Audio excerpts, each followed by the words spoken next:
That's right. We're right back here, Sharp Passes Gallery this afternoon, and I had Representative Mike Pitts here with us this afternoon. Gosh, Mike, you've had a busy day, and it's an off day, right? You're not in session, let's put it that way today. That's right, we're not in session. I don't have off days anymore. You don't have off days anymore? Well, my wife might disagree with that. She says I'm off every day. I won't ask any further questions about that one there, folks. But, you know, I'm sure you'd like to say a couple of words about Skip Shelton passing and Phineas Horn passing. I mean, I think we're all actually kind of in shock over it. Well, as you and I were talking earlier, what scares me is bad things generally happen in threes. But both of those guys were quality guys, are quality guys in my opinion, and both will surely be missed. Not just here in Greenwood, but in the region itself. Absolutely. I mean, Skip Shelton just always had a great story and a good smile, and was at 90 was still out there painting and going strong. Skip Shelton was genuine. He was what you saw. He was an old bomber jacket, yeah. and hair a little longer than normal, and a big smile on his face, and if you ask him a question, you got a straight answer, and I love that. Absolutely. And Phineas, I mean, you can't mention Lander University without thinking about Phineas Horn. So, and I have a strong attachment to that university. Both guys will surely be missed. Absolutely. So here we are on a Monday afternoon. The budget session is supposed to finish on kind of an interesting day. The last day of this session is June 6th, which is also D-Day. Correct. Kind of interesting, the comparison we could draw here, Mike. A lot of years in between. Absolutely. But, D-Day. Absolutely. And will D-Day mean anything down there in Columbia? Are you all going to come together on a budget? I mean, there's so many articles spinning about there about all the things that are going on and what will and will not get accomplished. I guess the budget, that would be the first question. Well, the budget will be accomplished. The Senate finally pushed it forward, not in my opinion in a timely manner, but they did push it forward and got it to us with a week left. We will end up being down there after session or post session, when I really would prefer not to, dealing with conference committee and vetoes, I'm sure. But yes, I think we will. I think we'll get a budget, and I think we'll get one quicker than we normally have in the past. And the reason is their budget, the Senate's version of the budget, is not really that far different from ours. You said they didn't get any. I didn't exactly what you meant when we were talking off air about they didn't get any new money to work with this year. Well, see, when the BEA estimates come in, the BEA generally shoots low. So when the House Ways and Means Committee starts working with the budget in January. I actually start, my subcommittee and one or two others actually start in December prior to Christmas.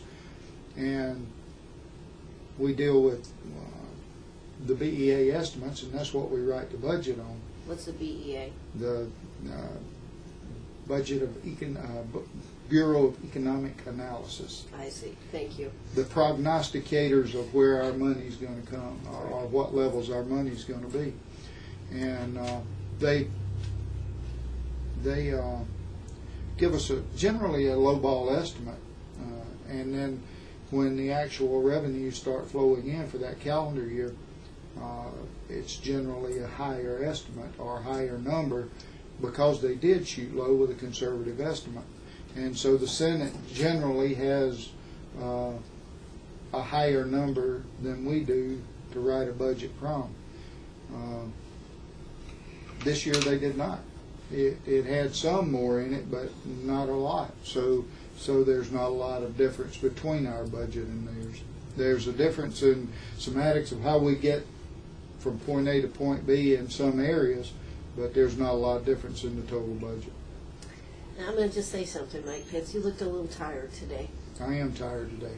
It's a combination of allergies kicking me, and just a long, stressful session. What's been the most stressful part of trying to put this together? What have you wrestled with the most? What have you wrestled personally with now? What have I wrestled personally with? The hardest thing that I've dealt with this year is coming under attack from people that should be and should absolutely understand that we're on the same side. I've received emails and letters from people asking me why I run as a Republican, why I'm not a Democrat, wanting to know if I'm Obama's lapdog, and a variety of other things. And those are some of the classiest things that have been sent to me on gun rights issue that was stirred up by a group called Time Out of Gun Rights. And that kind of stuff is difficult. I've carried the water for the Second Amendment in the South Carolina General Assembly for over a decade. So where's that coming from? It's come, well, I'll give you the example. Okay. They accused me of wanting to get in your pocket and tax your Second Amendment right.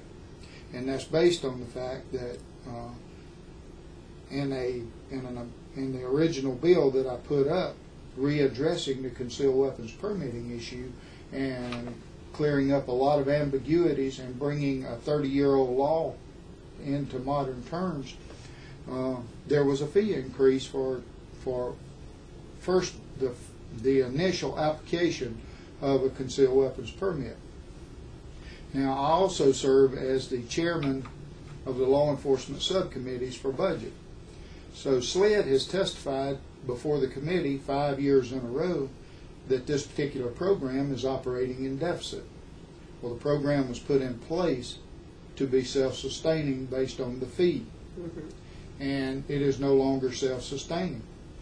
And with that in mind, for new applicants and new applicants only, it was increased to cover the fee. It's about $73 is the cost. And we did an increase of $25 from $50 to $75. Again, for new applicants only. Had nothing to do with renewals, not a recurring cost, wouldn't affect anyone that already had a CWP. But it was to cover the cost of new applicants. One of the biggest complaints I get is that permits are not received in a timely manner.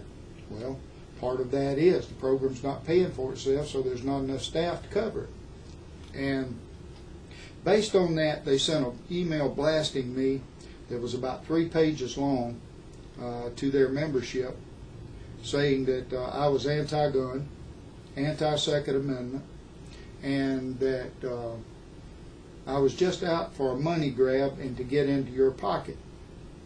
And then the next line on that particular email said, to help us fight this cause, please send us $10, $20, or $25.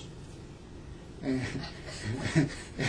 and then it generated a lot of love mail for me, of people that didn't even ask a question, didn't question the fact of why would a guy that's carried our water for 10 years, who's the go-to guy on gun issues in the General Assembly, exactly, whom a lot of press has made fun of because of my staunch Second Amendment and adherence to the strict language of the Second Amendment. Didn't even question it, just simply started sending me good phone calls and good emails. So I said all that to tell you that has been very frustrating dealing with that all session. Absolutely. And whatever happened on that one, Mike? Is it? Well, the bill passed the House and it's in the Senate at this point. Is it going to pass the Senate before the end of term? No, it went to the Senate and it's been assigned to a subcommittee over there, but no. The only bill on gun issues that has a chance of passing at all would be Senate 308, which is restaurant carry, and it will be pushed to the contested calendar tomorrow. And with 3 days left in session, there's no way we can get it back over to the Senate in an amended version and pass it this year. It has to be frustrating from the standpoint to have so many bills out there sometimes it just seems as though a lot of time is wasted getting it from one side to the other, and here we are coming to the end of session, and now what has to happen next year? Don't they have to bring it back around again? No, it's a 2-year session. So any bill that your real goal, and I didn't understand this when I first got to the General Assembly, there's a huge learning process, and to get the object is to get a bill out of your body into the other side by the end of the year. I mean, ultimately, you would like to pass one in a year, but that's extremely difficult. If it has any controversy at all to it, it generally doesn't happen. And so you want it on the other side, the Senate, in our case. I would want to get a bill out of the House and on the Senate's calendar so it would already be there in January, so they would have a year to take it up. Sure. So in a 2 year, if we were at this point next year, Yes. and you ask me what's going to happen, I would say the bill dies. But no, this particular bill's up for second reading in the House, and my guess is we would pass it early in January. Okay. All right. Well, we are here with Representative Mike Pitts. Hey, we're going to hear a quick word from our sponsors. When we come back, we've got a lot more issues to talk about. Certainly hope you're going to stay right with us right here on WCRS. Hey, don't forget, you can give us a call, 229-7984. That's 229-7984. Give us a call. We'll be. That's right. We are right back here, Sharp Facets Gallery, right here on the 72 bypass. Yes, I have Mike Pitts, Representative Mike Pitts, in studio with us, coming up on the last week of session. I'm sure they'll be back in there to finish up on some things. And of course, Mike, this evening you're going to be over there at the Lawrence Tea Party. That's correct. They're having an event at the Capitol Theater. And let's see, they're having a little protest starting at 6 o'clock, and then speakers begin at 7 p.m. And you are going to be one of the speakers over there. That's correct. Yes. So, in fact, you were just telling me Diane Belson, who we had on the show, I believe it was last week, is up in Washington getting ready to testify? That's correct. Diane and I were talking yesterday about the Second Amendment rally, and she apologized for not being there tonight, but she is in Washington testifying on the IRS issue before Congress. Sure. That is, and of course she is part of the lawsuit that sued the IRS for not granting their status. It's getting bigger and bigger every time it unfolds. I can't imagine anything in the current administration going afoul, but seems like this one may get. This one may turn into one of those California forest fires in a hurry. It's getting huger and huger, and then when they start looking at the money that was spent on different team building activities, from Gilligan's Island to learning the Cupid Shuffle, they have been busy at the IRS. So yes, this is getting bigger. This is like a piece of bubble gum that you just keep chewing on, and or blowing on, and the bubble keeps getting bigger and bigger. Eventually, it's got to bust. And how many new IRS agents did we put on recently? Oh, we need tons, Mike. We need tons of them to cover that new health care ruling that, now everybody is questioning whether we should even have them involved in this. Jeff Duncan was on a couple of weeks ago. He firmly believes that we should just abolish the IRS and go to the fair tax and be done with it. I'm in agreement with that. Whether it's the fair tax or flat tax or however you want to approach it. Sure. We could eliminate a huge burden on the people if we eliminated the IRS. Wrote the tax code simple and said your share is 10%, your share is 12%, whatever it's going to be, and all of us pay that percentage. Sure. It would be that simple. Yeah. What was it, Perry, that came up with one the size of a postcard, a tax form the size of a postcard, and turn it in? I think when they audited me several years ago, the file that they came forward with, or the list of things they had to do, was much larger than a postcard. Yeah, exactly. But, that brings me to another question. They have when Diane was here, one of the things she was talking about is this bill to not have outlaw, for lack of a better way to say it, the health care bill here. The nullification bill. Right. And I was reading it, and part of it says that there would be a deduction to state taxpayers who were fined for not having health care, that there'd be a deduction. That was part of the law that they have put forth. That's correct. What's going to happen with that? Is that going to pass? You're asking, is nullification going to pass? It Yes. passed the House. It passed the House. It's stuck in the Senate. So what does that tell us? That tells us What it tells me is that's the reason that the Senate was late getting the budget to us, Okay. so they didn't have to vote on nullification. Okay. Well, what do you think about the fact of trying to have nullification here in the state of South Carolina for the health care law? How would it actually, if it came to pass, this is all hypothetical, but what would happen if it actually occurred? We would end up in Federal court? once again. Yes, that's exactly what will happen. And yet the South Carolina's Attorney General, Alan Wilson, is prepared to go to war over that one, just like he has on the other issues. But Are any yeah. other states looking at doing this, or is South Carolina the first one out here? I didn't get an answer from anybody on that. There were 17 at one point that Okay. were moving down nullification trail. And to be quite honest with you, I can't tell you where we are. I dealt with nullification when it came before us in the House, and I've been busy with other issues Sure. past that point. So I couldn't tell you how many other states are involved this time. Someone that has been actively involved pushing the nullification, like Diane would have that answer more readily than myself. Okay. And now let's move on to the roads and the bridges. Last week we had Christy Hall on with the Highway Department, or the DOT, Department of Transportation. What are you seeing that, where is that issue at? Because that's a big part of the budget there, isn't it? It is.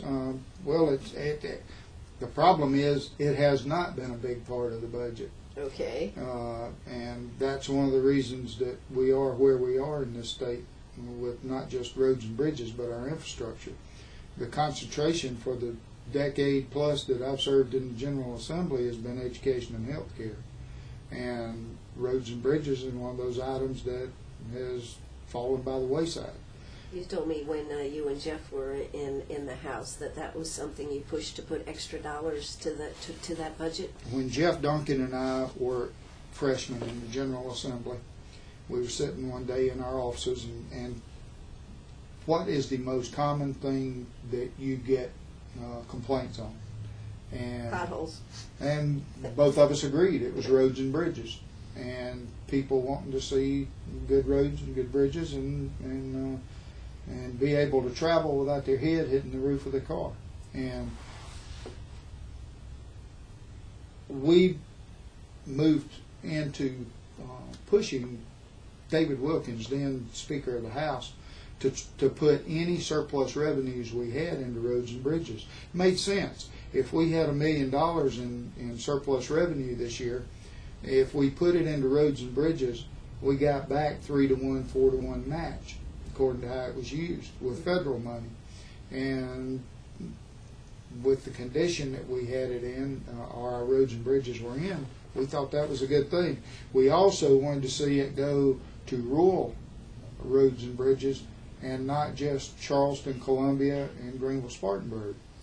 Now that seems to be a bigger problem, doesn't it? The bigger areas, because they put in for grant or to get the money quicker than the smaller areas. They do, and well, you know, they have a higher volume of traffic, but that does not keep the roads and bridges in Greenwood, Lawrence, Abbeville, McCormick from Sure. deteriorating. Absolutely. Ours do too, so we need roads and bridges.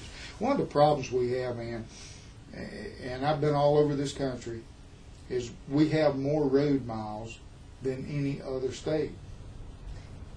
Well, we're the fourth, aren't we? Paved road miles. Right. I mean, you For think a small state, that's hard to believe. you think about a state. That's where I was headed. You think about the state of South Carolina that would fit in most western states in a corner pocket geographically, and we have far more roads and bridges than they do. And if you go to South Dakota, Montana, Wyoming, Idaho, Arizona, Texas, a lot of their roads are dirt roads or gravel roads. I think, too, Christy was explaining that a lot of their roads come under the county that they're in or the community that they're in. They're not state roads like so many of ours are. That's correct. And same thing with the county roads there. If you're traveling down anything other than an interstate road in North or South Dakota, you're probably traveling on dirt and gravel. Well, there you go. You don't have to worry about those roads, and you know what you're going to get, right? That's exactly right. It gets kind of dusty, but But you expect what you expect. Here, we expect to have good roads, right? we expect paved roads. That's correct. And our weather conditions at times are rough on paved roads. But the money's not been put there in the last few years. There was a rebate sent to the states when Jeff and I first got there, and that was under Bush. I want to say 130 million. It may have been as much as 160 million. And the debate became, what do we do with it? Well, we had just finished the budget in the House, and again, our immediate response was roads and bridges. And it ended up going to education and health care. I have no objection to education and health care, but there's an individual that used to serve in the General Assembly from Lawrence County that was very involved in DOT, and Gene Stoddard. And Gene once told me, if we keep going in the way we're building, we're going to have some of the finest school facilities in the nation. You won't be able to get there. But you won't be able to get the kids there. Yeah. Well, we are, just the other day there was a report about a bridge up in Greenville that had to be closed because there was a hole in the road, so in the bridge itself. So we are fast approaching, and I talked to Governor Haley about this earlier in the year, and of course she was telling me it is a big concern. We don't need an accident like what happened in Washington to happen here in South Carolina. No, we don't, and we actually have had something similar occur, not to the same extent, but you had a bridge collapse in McCormick County since I've been in the General Assembly, and a pulpwood truck ran off where the bridge was supposed to be, and the driver was killed. But it could have very easily been a school bus. Now, what about this $50 million that can be somehow parlayed into the infrastructure bank to give us more money to work with? Well, that's one of the differences between the House and Senate budget. The House put money into the budget, but it was general fund money going straight into the roads and bridges. The Senate's version uses it as a tool for bonding and increases the amount of money, and that's one of the sticking points between the House and Senate at this time is, do we bond or do we not? And I really don't like to borrow money, especially in the up and down economy that we faced in the last, since '08. Right. Because you don't know what the future means, and if you bond, then the taxpayers are responsible for paying that back even in a bad economy. But the flip side of that is construction costs are at their lowest, and so are interest rates.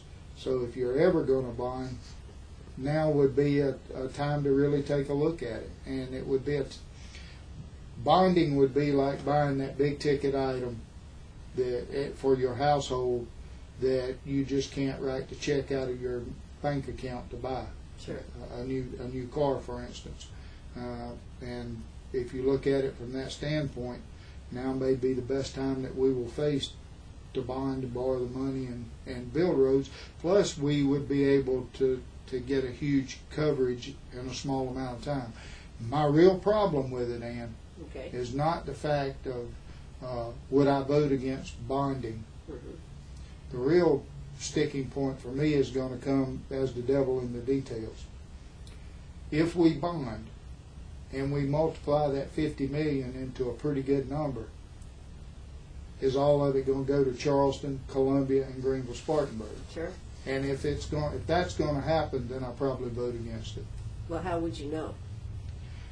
Because the devil will be written into the details in black and white before we vote on that. The House side has said we've got to know where the money's going. We've got to know what the priority list, or at least what the structure for priorities are going to be before we go there. All right. Well, we are here with Mike Pitts. We are going to hear, I guess we'll have a quick break from our sponsors, and we'll be right back. Don't you go away.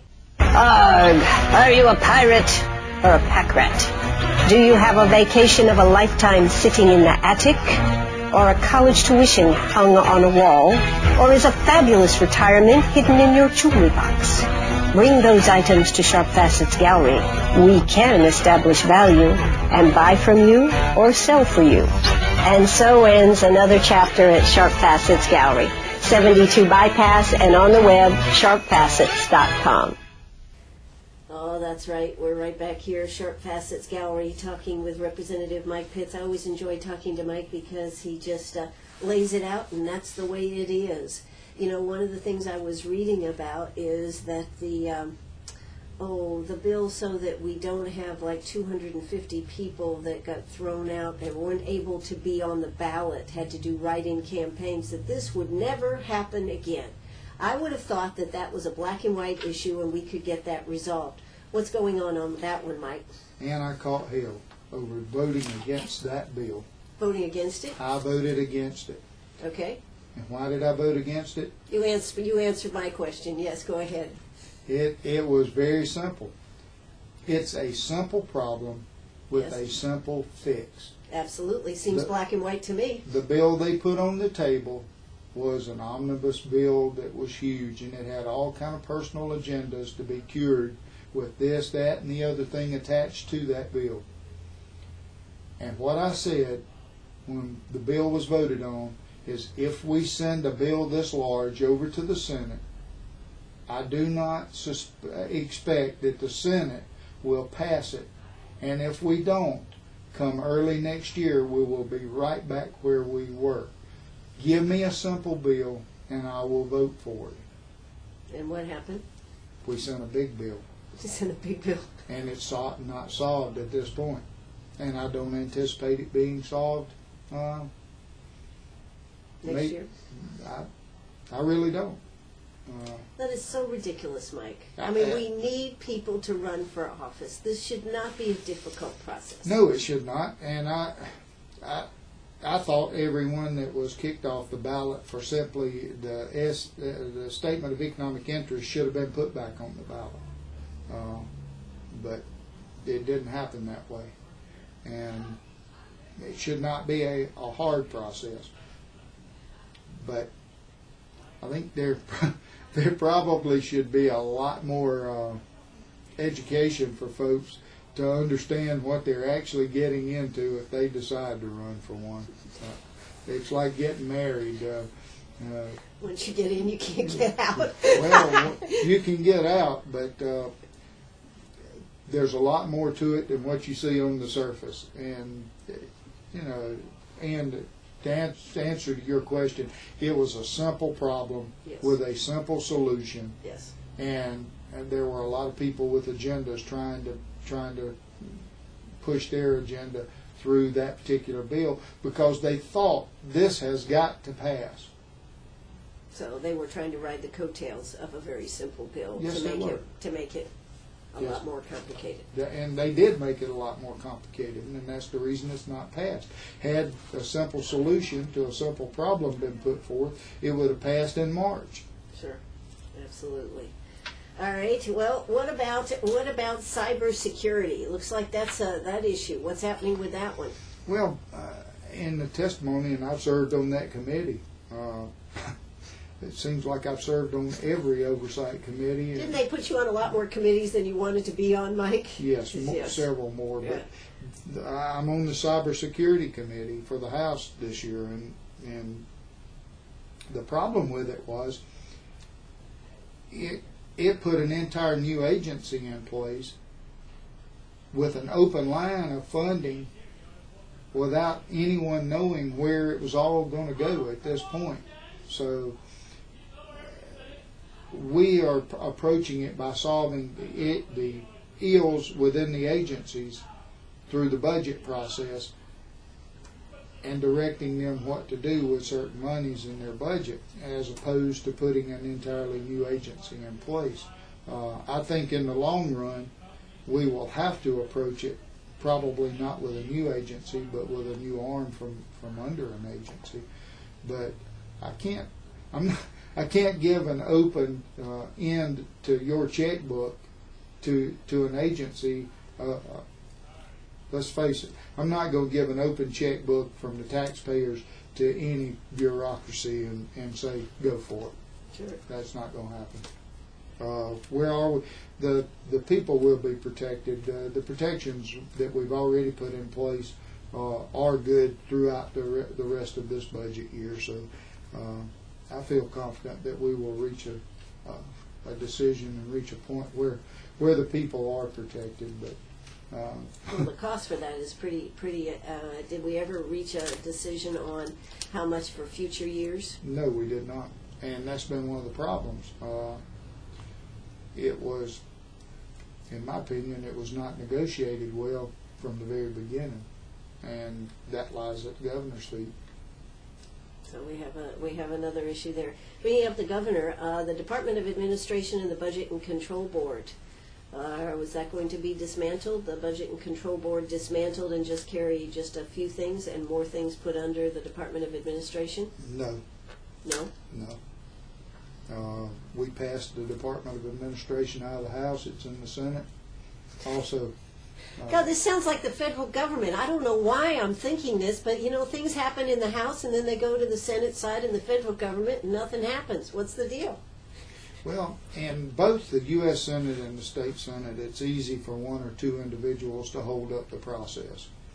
And it's very easy for a senator to hold one bill like the Department of Administration bill hostage to try to get something that he has or she has a personal agenda for, their bill. And they will hold a bill that they know that a huge number of people in the Senate want to pass.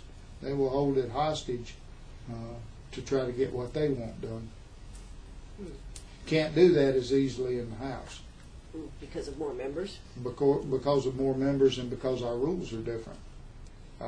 We can't filibuster in the House. I can't go up there and just talk about Johnny's chicken farm for 7 or 8 hours. I have 2 10-minute periods to speak for or against a bill. And in the Senate they can? In the Senate they can filibuster a bill. Wow. All right. Well, we are here with Representative Mike Pitts. We are going to be right back. Hey, if you've got a question, if I'm not covering all the issues, give us a call, 229-7984. That's 229-7984. We'll be right back. Oh, that's right. We're right back here, Sharp Facets Gallery. I have Mike Pitts in the house with me this afternoon, certainly enjoying sitting down and talking to him and trying to get the straight of it. So, you were just telling me how frustrated you are because you send stuff from the House over to the Senate and it doesn't go anywhere. That has to be, when you talk to Jeff Duncan, he has to have that similar frustration. He does. Jeff and I are very close friends. He's one of the best friends I have in the world, and we communicate regularly. And that's one of his big frustrations. He said it's just multiplied in Washington. Sure. Jeff told me the one thing he truly misses from state legislature to U.S. Congress is real debate. Because they only get 5 minutes or something. It may only be 3 minutes or it may only be 1 minute, and there's no real back and forth debate. In the State General Assembly, we truly have back and forth debate. If I go to the podium to speak in favor of a bill, there's going to be opposition and people are going to ask me questions. And new legislators learn very quickly, don't go to the podium if you're not prepared, because someone will make it shine that you are not prepared. Absolutely. And it's, but Jeff said the real back and forth debate, the real debate on an issue is what he misses most. One of the issues that has been a hot button, particularly here in Greenwood, is the issue of taking trash. I don't remember what it's exactly called. Where the trash flow control. Is anything going to come out of it this year? That bill is stalled on the House floor. On the House, okay, it's in the House now. Okay. Well, that is yes, yes. And got one in the House here. Okay. It's stalled on the House floor. It's on the contested calendar, and that means it is on the debated calendar. And it came up 2 weeks ago and stalled out. I don't think the people pushing that bill forward were as prepared as they should have been to push it forward on the day that it came up. So that one will be going into next year then? Yes, it will. I'm sure it will still be on the calendar in January. It's not going anywhere. You know, I understand Greenwood's issue on flow control, but it's a free enterprise issue, and if you the argument on DHEC on a bad landfill coming in and all this kind of stuff, the same regulations are still in place, doesn't change any of that. So the ability to be permitted for a landfill doesn't change, or the ability for one to come in or not come in does not change. It just changes whether or not government can have a monopoly on That's it. really what it sounds like to me, is that it could be a monopoly. You have to dump your stuff here in this county. That's exactly what it is. It gives government a monopoly on it, and I'm not in favor of that. Right. Well, that doesn't fall under the, free enterprise, capitalism. Does it fall under any of those things? No, it does not. Okay.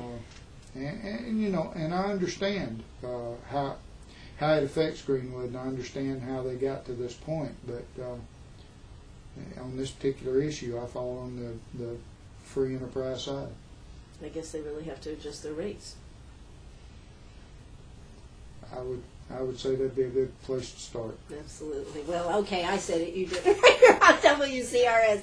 Hey, I'm Ann Eller, and we're talking about issues facing the state. Mike, what other issues are there that you are particularly involved on that you'd like to touch on before we finish up here today? Well, mental health issues and children's issues. I'm still working very diligently on those issues. Two bills will be on the calendar. We'll either get to them this week or early in January. One is mental health issues with law enforcement officers and PTSD type situations. And as always, I'm forever looking at ways to make the system, whether it's DSS, the family court system, or anything else, more conducive to children. And working with the court system, I filed two bills. One is mandatory mediation to try to resolve issues in family court instead of having to go to court on those issues. The one bill you had, didn't it pass? It did, Right. And that was huge. And it's gotten it started out with a lot of resistance from some very entrenched family court judges, but in the course of time, I've had the attorneys that work in family court come back to me and tell me that it's turning into a good thing.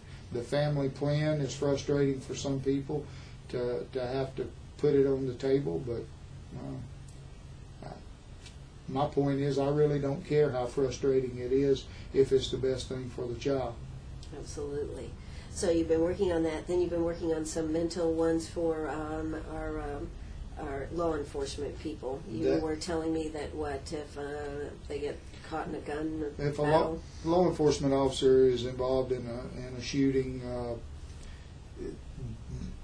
there's a bill that's being pushed by Tommy Pope, who's a former SLED agent and a former prosecutor. And what it says is, if a law enforcement officer is involved in a shootout, then he would be evaluated for PTSD, the same as a soldier coming back from a war zone, and therefore would be subject to the ability of workers' comp based on that. They have tried to make it a business negative bill, but I don't see how you can make that a business negative bill. So that is one that you're going to be, and that's now in the House right now. Is that right? It is. It's on the calendar for debate tomorrow or Wednesday, and that's one that I've been asked to take a lead on. It's not my bill, but it's one I've been asked to take a lead on. Senate 308 is one that I've been asked to take a lead on, and that's restaurant carry for gun owners. Concealed weapons permit. Now, where is that one at? That has passed in... It's passed the Senate. It's in the House. It's on the House floor. my personal opinion is it will, the hardcore anti-gun group in the General Assembly will kick it to the contested calendar, which will keep it from passing this year. That bill, I have no doubt that bill will pass. It just won't, I don't think it will be this year. I think it'll be early next year. Overall, looking at the session that we've had over the last 6 months here, what do you think, Mike? Are they going to be a waste of time? Wow. That's my first, I've been very frustrated this year with the amount of time that we've wasted by going into session, by having a couple of state championship teams come up for introduction, and then twiddling our thumbs for 2 hours with no debate, simply because people did not want to get to certain bills, or did not want, they didn't want to debate some of the more controversial things. If you don't want to deal with the controversy, if you don't want to say I'm either for or against an issue, then you don't need to be in the General Assembly. Well, doesn't that really come back to your constituents? You should be following what your constituents are for, correct? Well, constituents should be watching their legislator to see what they're doing in Columbia too. Absolutely. I mean, that's a two-way street, right? It is. Just filing legislation or just showing up, pressing the button at roll call and being present is not all there is to it. I believe you guys sent me down there to be your voice. My constituents, 38,000, said speak for us. And if I'm not there, or if I'm sitting idly by, or if I'm abstaining on votes, then I'm not speaking for you. And yes, this has been a frustrating year for me. And to be able, especially for freshmen, to take a look at it and say, is this the way it's supposed to be? No, it's not the way it's supposed to be. It's not the way it's been in the past. But it's just been an unusual year in the General Assembly, and it's been frustrating because of time wasted. Well, I hate to hear that we've wasted time. We've got the budget that is going to be coming down the end of the week. I guess you'll be back there with veto. What do you think about the budget as a whole? Do you think that what's in there is going to stay there? Is Governor Haley, remember last year we had so many things that were taken out through vetoes. Do you think that's going to be something that will happen? I think there will be some vetoes of certain things. I think Governor Haley may show some frustration with things like DOA not being addressed, and she may use the veto pen in the budget to show that frustration. This is WCRS right here in Greenwood. Go ahead, Mike. I feel comfortable with the 12 agencies that come under my budget. The 12 agencies whose budget come under my subcommittee or the subcommittee that I chair. I feel comfortable that there will be very few vetoes in that budget. And the reason is I work closely with the Senate and the Governor's office, along with those directors, with open communication as I work through the budget process to originally write that budget. The one thing that there's some kickback over is the DPS budget, and that's the one the Highway Patrol comes under, and that's over a class of troopers.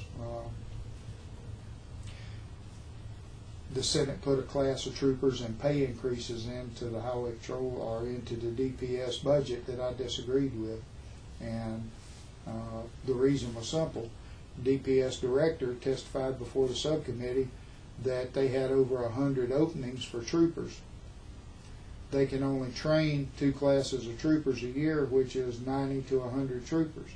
So they had more openings already than they could train in a year. Sure. I would be more interested in putting money into equipment and training for those that are already there, and providing them with better equipment than I would to put a class of troopers in that we don't have the ability to train. That's my stance on that one.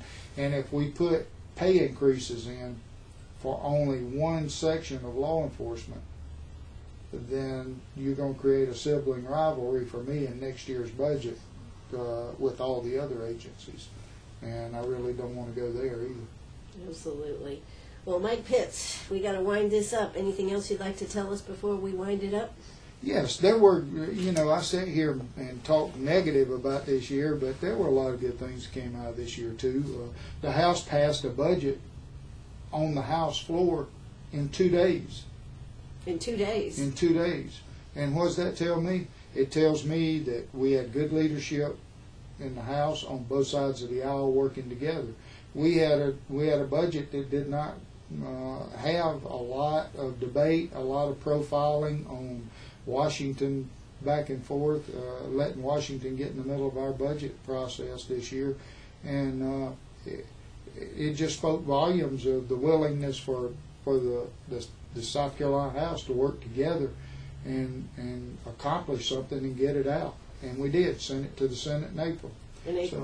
So there were a lot of good things, and we passed some good bills this year, but having things like DOA and the fix for the election process and a lot of that stuff gets stuck up, I guess has built a frustration level that overshadows the good things to me this year. Absolutely. We understand that. It's always frustrating when you think something should be black and white and easy to deal with, and it doesn't come out that way. It's tough. Our founding fathers said a bill or law should be written so that a man of average education and common intelligence could understand it. Do we have any of those? Well, every time I write one of those, it ends up having to go to some lawyers in the House to be rewritten. So it starts out that way, right, Mike? It does. They tell me, take this and have it drafted in legalese. Why? So you can't understand it. Exactly. Well, Mike Pitts, it's always a pleasure to have you here. Thanks so much, and we appreciate the job you do down there in the legislature. Thank you, Ann, and I appreciate you giving me the ability to connect with the constituents. Absolutely. Thank you so much. This is WCRS right here in Greenwood. I'll be back in the morning, 8 o'clock with Peggy, so you tune in tomorrow morning. Lots of good stuff still coming up tonight. Hey, don't forget, Thursday is Jim Bohannon's big day, D-Day for him, and he gets the Lifetime Achievement Award in New York City. Thanks so much, everybody. Bye-bye.